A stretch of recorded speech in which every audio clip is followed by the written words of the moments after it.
Okay, today I'm going to do a voiceover. Don't panic. This is not how it's going to be from now on until forever, just today. I'm making a mold of this hatchet. This is a hatchet that I made many years ago, maybe 2 years ago, and I am potentially going to manufacture it. So to manufacture it, I need to send samples out to a few different factories. And to do that, I need a size and scale model, basically just a duplicate. It will ultimately be made in the proper materials with steel hardened head and an aluminum handle with a leather wrapped handle. So I am just molding the original one from the video, and I'm going to send that out as a representation of the size and the shape.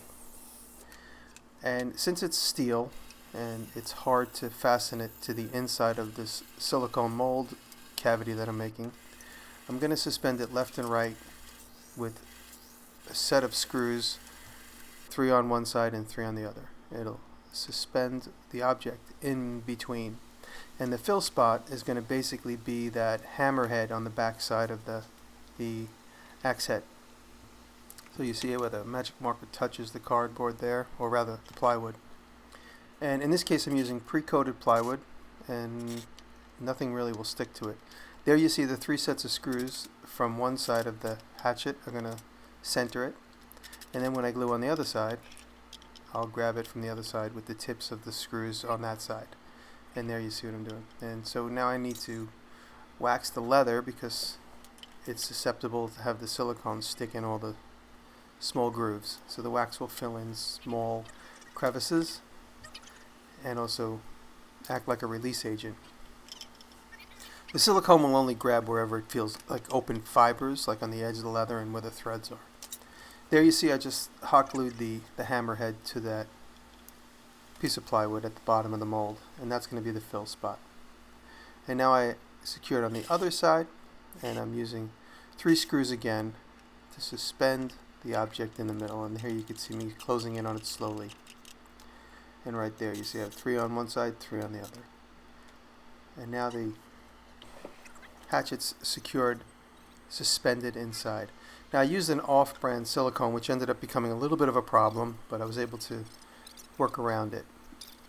The bottom of this bucket has the silicone separated, and I thought I had mixed it in thoroughly, and when I poured it I noticed it was very lumpy, and those lumps ultimately ended up settling at the bottom of the mold, which you'll see in a minute caused a little bit of a problem, but I was able to get some castings. And now here's our mold. Got a couple of small leaks which I was able to curtail. Good thing here is I had 2 big broad sides, and I was able to use that same plywood to close my mold, and you'll see how in a minute. Now I'm breaking it apart. Since it's hot glued, it just breaks apart with a hammer. And the pre-finished plywood is nice because nothing really sticks to it. You see how easily I was able to pull it off. And now I realize the silicone didn't mix up thoroughly, and you see how it's all lumpy and chunky. It all settled at the bottom. And some of it didn't harden, so I cut away what didn't harden,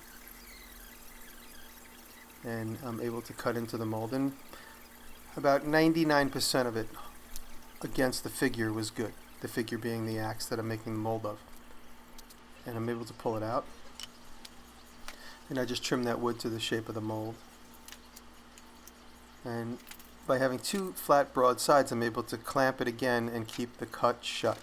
I only cut open the silicone mold just enough to pull the object out. I don't cut it completely in half. And then also when I cut it, you'll notice I give it a jagged cut. That's so it puzzles back together. And here I'm using Smoothcast 325, which I was just experimenting with. It dries somewhat translucent. I was going to experiment with coloring it, but I decided to just paint it ultimately. But I didn't really like the way this worked. It dried, and it was very soft. It stayed soft for a long time. And so I go from the 325 to 320, and you'll see the difference. This is the 325. I pulled the mold out, and it's my first pull. And the 325 stays soft for a long time. But I have a pretty good casting. It's obviously accurate. Now this is 320. It dries to like an ivory color, and it dries much harder, faster. So you'll see when I pull the cast out, it's much more rigid right away. Same amount of drying time. and I pull it out and it's obviously much more rigid. And so now I'm pouring a bunch. I want to try and get one good one, so I pour several. And the most difficult part of the mold is right where the fill spot is. The most difficult part to fix up. And now here we're just having a little fun, making fun of Vimeo movies.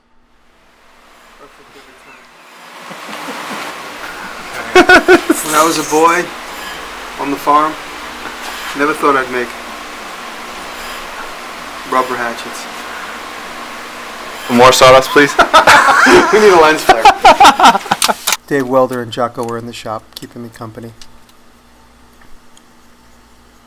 And now I think I put too much hardener in this mold because it also started to tear as I was making more and more castings.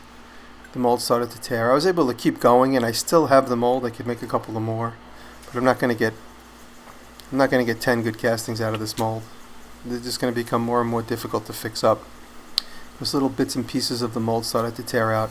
Typically I would use a smooth-on Mold Max 30, but they didn't have any, so I ended up buying that off-branded molding material, which worked, but not great. I was disappointed that the bottom of the bucket had a very thick unmixed batch, and that's what you see at the bottom of the mold.